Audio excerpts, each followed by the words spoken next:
నమస్తే. నేను మీ కుప్ప పద్మిని. ఇన్నాళ్ళు మీ సపోర్ట్‌ని నాకందిస్తూ, మీ ప్రేమని నాకందిస్తున్న ప్రతి ఒక్కరికి కృతజ్ఞతలు. ఇప్పుడు చూడబోతున్న ఈ వీడియో కూడా ఖచ్చితంగా మీకు ఉపయోగపడుతుంది. లైక్, షేర్ అండ్ సబ్స్క్రైబ్ చేసి మీ ఇష్టాన్ని, అలాగే మీ సపోర్ట్‌ని నాకందించండి. అలాగే ఈ వీడియో పట్ల మీ అభిప్రాయాన్ని కామెంట్ సెక్షన్‌లో కామెంట్ చేసి నాకు తెలియజేయండి. నమస్తే. జీవితంలో రకరకాల సమస్యలతో బాధపడుతున్నారా? ముఖ్యంగా ఆర్థిక సమస్యలతో సతమతమవుతున్నారా? ఎన్నో పరిహారాలు చేసి అలసిపోయారా? మంచి మార్గం దొరకాలని కోరుకుంటున్నారా? అయితే రండి, విశ్వాన్ని ఎలా అడగాలో తెలుసుకుందాం. లా ఆఫ్ అట్రాక్షన్ క్లాసెస్ మీకోసం మన ఛానల్లో. వివరాల కొరకు సంప్రదించండి.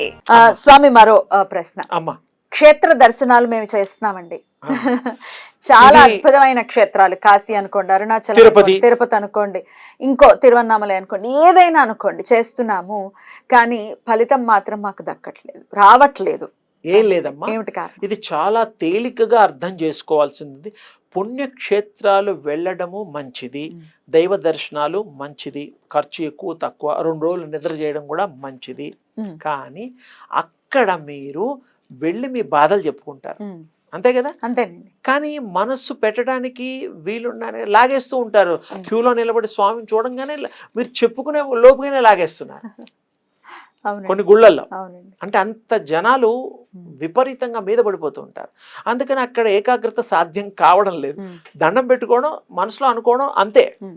అందుకు మీరు ఏం చేయాలంటే, ఏ గుళ్ళోకి వెళ్ళినా కూడా పూర్వజన్మ సుకృతం కూడా ఒకటి ఉంది కాబట్టి, సంచితాలు తెచ్చుకున్నాం కాబట్టి, అది నెరవేరేదాకా మరి దాన్ని ధ్యానం ద్వారానే అవి తగ్గించుకొని, మరి మంచి పెంచుకొని, హృదయంలో పంచుకొని ఇతరులకి ఆ భగవంతుడి కృపని మనం స్వీకరించి ఆ భగవంతుడిని కోరుకుంటే తప్పకుండా జరుగుతుంది.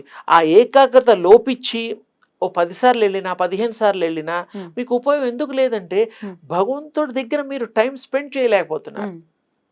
అదొకటి ప్రాబ్లం ఉంది. ఇంకోటి, ప్రదక్షిణాలు చేస్తూ ఉంటారు. ఏ గుళ్ళోకి వెళ్ళినా కూడా మనకు పనులు అవ్వడం లేదని మీరు ఇందాక అడిగారు కదా. ఏకాగ్రతతో మనం చెయ్యాలి.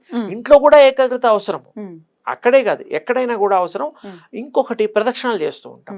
అందులో విశేషం కూడా, ఒక గుడి స్థాపన చేసినప్పుడు, అంటే మనం స్థాపన చేయడం వేరు, భగవంతుడు ఆవిర్భవించినటువంటి గుళ్ళు వేరు. ప్రదక్షిణలు కూడాను విశేషంగా మనం చేయడం తప్పులేదు. ఏ దేవుడికైనా 5, 10, 11 ఇలా చేస్తాం. ఆ చేసేటప్పుడు మాత్రం ఏకాగ్రతతో సంకల్పం చేసి, ఏ దేవుడు ఆ దేవుణ్ణి ధ్యానం చేస్తూ ఆ దేవుణ్ణి చూస్తున్న భావం చేత మీరు తిరగాలి, ప్రదక్షిణ చేయాలి. అప్పుడు ఏమవుతుందంటే, మీకు ఆ భగవంతుడు కృప కలుగుతుంది. తర్వాత ఇంకోటి, ఈ ప్రదక్షిణాల దాంట్లో ఒక రహస్యం అన్నది. ఈ పూజ ఇలా కనుక్కోవడం చేయడమే కాకుండా, ఒక స్థాపన చేసినటువంటి, ప్రతిష్ఠ చేసినటువంటి గుడి ఒక 1000 అడుగుల వరకు, 1100 అడుగుల వరకు వ్యాప్తి ఎప్పుడు ఆ యొక్క శక్తి పుంఖాలుగా ప్రసరిస్తూ ఉంటాయి. అది చాలా మందికి తెలియదు. అందుకనే ప్రదక్షిణాలు చేసినప్పుడు మన అరికాలు కింద పాదానికి తగిలి అందులోంచి ఆ శక్తిని మీరు స్వీకరిస్తారు. ఆ ఏకాగ్రత, ఈ యొక్క సంకల్పము, ఆ భగవంతుడి యొక్క కృప పొందడం కోసం మీరు చేసిన తపన, ఇవన్నీ ఏకమయ్యి మీ పనులు అవి తీర్తాయి. ప్రదక్షిణ మామూలుగా చేస్తే ఏం కాదు, ప్రదక్షిణ చేస్తూ సంకల్పం చేస్తూ కింద ఏమవుతోంది, ప్రతిష్ఠ. అదే ఇప్పుడు తిరుపతి లాంటి వాటికి అవసరం లేదు, అసలు స్వయంభూ. అక్కడ ఆల్రెడీ ఇంకా ఎక్కువ కిలోమీటర్స్ వరకు ఆ శక్తి ప్రవహిస్తూ ఉంటుంది. అందుకని అక్కడ కూడా చేస్తారు, అసలు గుడి మొత్తం ఆవరణ చేస్తారు. అప్పుడు వాళ్ళకి, కానీ మనసు పెట్టాలి, తప్పకుండా జరుగుతుంది. ఇక్కడ కూడాను మీకు వేరే గుళ్ళల్లో కూడాను చేసింది ఏంటంటే, ఆ ప్రదక్షిణ యొక్క విశేషము ఇది తెలిస్తే ప్రజలు పరీక్షణ చేసేటప్పుడు ఈ జాగ్రత్తలు తీసుకుంటారని చెప్పడం జరుగుతుంది. ఎందుకంటే ఆ కింద శక్తి ఉందా అని తెలియదు కదా, ప్రసరణ జరుగుతుందా కింద, అంత గొప్పది. అందుకోసం చెప్పులు లేకుండా, చెప్పులు ఎక్కడో పెట్టేసి కాళ్ళు చేతులు కడుక్కుని ఆ స్వామిని తలుచుకుని చేస్తాం. అది బ్లాక్ మ్యాజిక్. ఏదో ఇది చాలా ప్రయోగాలు జరిగాయి, మందులు పెట్టేశారు మాకు, మా వాళ్ళకి మందులు పెట్టేశారు, ప్రయోగాలు చేశారు, ఇది చేస్తారు, అది చేస్తారు, చేతబడులు చేస్తారు. అసలు ఇవి ఉన్నాయా స్వామి? మీరు అన్నవి ప్రయోగాలు ఉన్నాయి, చేతబడులు ఉన్నాయి. కానీ ఇప్పుడు అది 100కి 99% మీకు అది కుదరదు. అది చేసేవాళ్ళు అసలు ఆ తరం అంతరించిపోతుంది. ఎందుకంటే ఊళ్ళల్లో ఒకప్పుడు ఉండేవాళ్ళు, వాళ్ళు ఉన్నప్పుడు ఎవరికైనా ఏదైనా చెడు జరిగినా, గేదెల్ని చంపేసినా రకరకాలు ఉండేవి. అప్పుడు ఆ ఊళ్ళో వాళ్ళు పలానా మాంత్రికుడు ఉన్నాడని చెప్పి కొట్టి చంపేయడం ఏమిటి, వాళ్ళ కుటుంబాన్ని కూడా ఏం చేయాలో చేసేవారు. ఇప్పుడు అసలు ఊళ్ళలో కూడా లేరు కదా, అసలు అంతరించిపోయారు అని అనుకోవచ్చా? Almost all. ఏదో 1% అనేటువంటిది, అది కూడా మనం ఆశ్చర్యంగా ఉంటే ఉన్నారా, అసలు లేరు.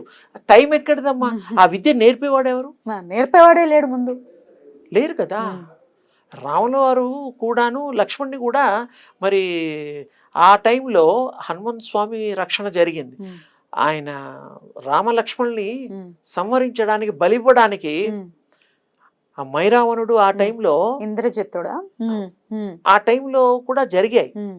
మరి వీళ్ళని బలిస్తే, సాక్షాత్ రామలక్ష్మణుని బలిస్తే వాడికి ఏదో వస్తుంది.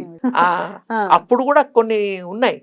కానీ అది ఎంతవరకు కరెక్ట్ అనేటువంటిది మనం వినికిడి ఈ యొక్క మనుషులు అనే దానికి అది చెప్పుకుంటారు సపోర్టివ్ గా, అలా జరిగింది ఇలా జరిగింది. కృష్ణుడు మాయలు చేయలేదా అంటారు. కృష్ణుడు మాయలంటే అది సృష్టించాడు ఇది సృష్టించాడు అంటారు. ఆయనతో పోలిక అంటే వీళ్ళకి ఏమిటి, ఏదో ఒకటి అనాలి కదా. కృష్ణుడు ఆయన ఈ జగత్తుని రక్షించడానికి అన్ని మహిమలు చూపించాడు, కానీ ప్రయోగాలు చేయలేదు ఆయన. ఆ తల్లికి కూడా చీర ఇవ్వడం కూడా ఒక మహిమే. అది మంచికే వాడారు, మంచి మహిమలు అవి. వీళ్ళలాగా చెడ్డ మహిమలు కావు. సో చేతబళ్ళు అవన్నీ నమ్మద్దు. అవేవో ఉన్నాయేమో ఊళ్ళల్లో ఒకప్పుడు, ఇప్పుడు అనేటువంటిది నా దృష్టిలో అయితే లేవు. ఉండే విద్యలు లేవు, ఇప్పుడు లేవు. ఆ విద్యలు ఒకప్పుడు ఉన్నాయి ఏమో, కానీ ఈ మాట చెప్పుకుని ఎక్స్ప్లాయిట్ చేసేవాళ్ళు అంటే ఇక ఉంటారు. సహజం నమ్మే వాళ్ళని కదా మోసం చేసేది. నమ్మని వాడిని ఎవరేం చేస్తారు? మీ మీద ఇది ఉంది, మీ మీద ఈ ప్రయోగం అనొచ్చు, తప్పులేదు. పెట్టారు, దిష్టి ఇవన్నీ ఉన్నాయి. మందు పెట్టడం ఏంటి స్వామి అసలు? ఆ మందు అనేటువంటి అదొక ప్రక్రియ, అదొక ప్రయోగాల్లో భాగం. అది ఏమిటి, అది మందు పెట్టేస్తే ఇంకా మన మాట వినేస్తారా అనుకుంటున్నారు. విన్నారేమో ఎప్పుడన్నా వాళ్ళ దృష్టిలో. అవన్నీ కరెక్ట్ కాదమ్మా, లేవు. ఇప్పుడు అయితే కరెక్ట్ కాదు. ఈ రోజుల్లో అసలు 99.9%. సో మరి ఈ మాకు ఇది జరిగింది అమాయకంగా నమ్ముతారు. జరిగింది అని త్రికరణ శుద్ధిగా వాళ్ళు నమ్ముతారు. వాళ్ళు ఇట్లా దయ్యం పట్టినట్టు ఆడేయడం, డాన్స్ చేయడం, లేకపోతే మానసిక స్థితి, అది ఒక హెల్త్ ఇష్యూ అనుకోవాలా? 100%. మరి డాక్టర్స్ ఏమో ఏమీ లేదు అంటున్నారు, ఇతనేమో ఇలా బిహేవ్ చేస్తున్నాడు అంటే దానికి ఆన్సర్ మానసికంగా వాళ్ళ ఇన్నర్ సైడ్, వాళ్ళ థాట్స్ మీద అది పనిచేస్తుంది. దయ్యమే పట్టింది అనుకోండి, మరి ఎంతమందికి పట్టాలి దయ్యాలు? అసలు ఉన్నాయా దయ్యాలు? దయ్యాలంటే ఏమీ లేదు, ఇంకో రకమైనటువంటి ఆత్మ, ప్రేతాత్మలు విడిగా తిరుగుతూ ఉంటాయి. అవి మనల్ని హాని చేస్తాయా? హాని అంటే చాలా వరకు చెయ్యవు. ఏదన్నా కొన్ని మరి కొంతమందిలో ప్రవేశించి పరకాయ ప్రవేశం లాగా ప్రవేశించడానికి కూడా వీలుంది. ఇప్పుడు కష్టం అమ్మా. ఈ కలియుగంలో, ఈ సమాజంలో నమ్మడము ఎవరన్నా ఉన్నారేమో తక్కువ పర్సంటేజ్. అవన్నీ భగవంతుడు నమ్ముకుంటే అవన్నీ ఏమీ కావు కదా. అసలు ప్రయోగాలు అవన్నీ అక్కడ పక్కన పెట్టండి. సాక్షాత్ స్వామిని, తల్లిని నమ్ముకుంటే మీకు ఏది లక్ష్మణ రేఖ అయిపోతుంది. ఆ సీతమ్మ వారికి లక్ష్మణుడు రేఖ ఒకటి గీస్తాడు, బయటికి రావద్దమ్మా అని. ఆ విధంగా మీరు భక్తితో ఆ యొక్క స్వామి, తల్లిని రక్షణ వలయాన్ని మీరు తయారు చేసుకోవచ్చు. మీ మీద ఏ ప్రయోగాలు ఇలాంటివి ఏవి లేవు, ఉన్నా అవి రావు. మిమ్మల్ని మీరు రక్షణ చేసుకోవచ్చు భగవన్ నామంతో, భగవత్ రక్షణతో. ఏ నామంతో రక్షణ చేస్తారు? ఏ నామం అయినా ఏకాగ్రత. మళ్ళీ ఏకాగ్రత నామం చెప్పాలి అంటే రక్షణకి. అమ్మ రక్షణకి ఇప్పుడు ఎవరికి ఏ ఇష్టమైన తల్లి, తండ్రి, మరి కృష్ణనామం ఉంది. కొన్ని మంత్రాలు ఈ టీవీలలో వాటిలో చెప్తున్నారు, అమ్మవారి నామాలు చెప్తున్నారు, ప్రింట్స్ కూడా చేస్తున్నారు. నిజానికి ఏమిటంటే మరి అది అంత బహిర్గతంగా చేసేది మంత్రం కాదు, రహస్యంగా గురువులు ఉపదేశిస్తారు, అది స్వీకరించి చెయ్యొచ్చు. కానీ చాలామంది ఈ మధ్య టీవీ మాధ్యమాల్లో, పుస్తకాల్లో కూడా వస్తున్నాయి. కృష్ణస్వామికి ఒక క్లీమ్ అనేటువంటి ఉన్నది, ఐం అనేది సరస్వతి అమ్మవారి ఉంది. ఇవన్నీ బయటకు వచ్చాయి కాబట్టి సాహసిస్తున్నా చెప్పడానికి, లేకపోతే మేము కూడా చెప్పకూడదు. ఎందుకంటే శాస్త్రంలో అలా చెప్పకూడదు అని తప్పు అని అది చేసుకోవచ్చు. విద్యాబుద్ధులు రావడం కోసం ఐం చెప్పచ్చు పిల్లలకి, చదువు బాగా వస్తుంది. తప్పకుండా వస్తుంది. వచ్చిన వాళ్ళు సాధన చేసిన వాళ్ళు ఉన్నారు, చెప్పారు. గురుముఖతగానే తీసుకోవాలి, అంతే. ఇలా ఎట్లా పడితే అలా తీసుకోవటానికి వీలు లేదు. దాని ఇంకోటి గురువు గారు ఏం చేస్తారంటే చివరిగా మీకు ఒక రహస్యం చెప్తున్నారు. సంచారిణి విద్య అనేటువంటిది ఒకటి ప్రవేశపెడతారు. చాలా మందికి తెలియదు. హిమాలయాల్లో వాళ్ళకి ఎక్కడన్నా దీక్ష తీసుకున్న వాళ్ళకి తెలుస్తుంది. గురువు గారు సంచారిణి విద్య అని ఒకటి ఉంటుంది. అంటే గురువు గారు ఒక శక్తిని మీకు సరిగ్గా చేస్తున్నాడా లేదా మిమ్మల్ని రక్షణ చేయడం కోసం ఒకటి ప్రవేశపెడతారు. మీరు చేస్తుందా లేని గురువు గారికి చెప్తుంది.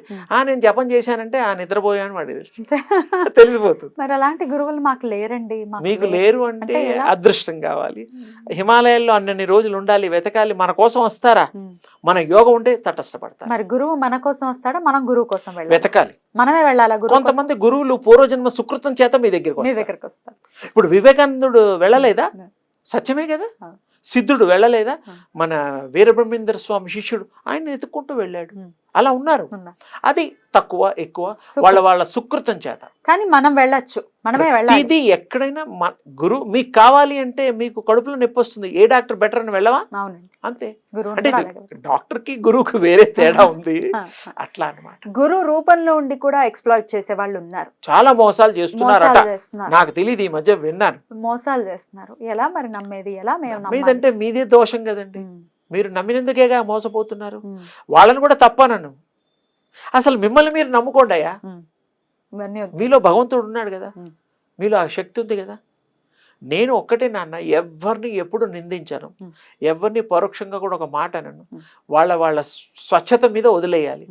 వాళ్ళ స్వేచ్ఛ ఉంది కదా అందరికీ.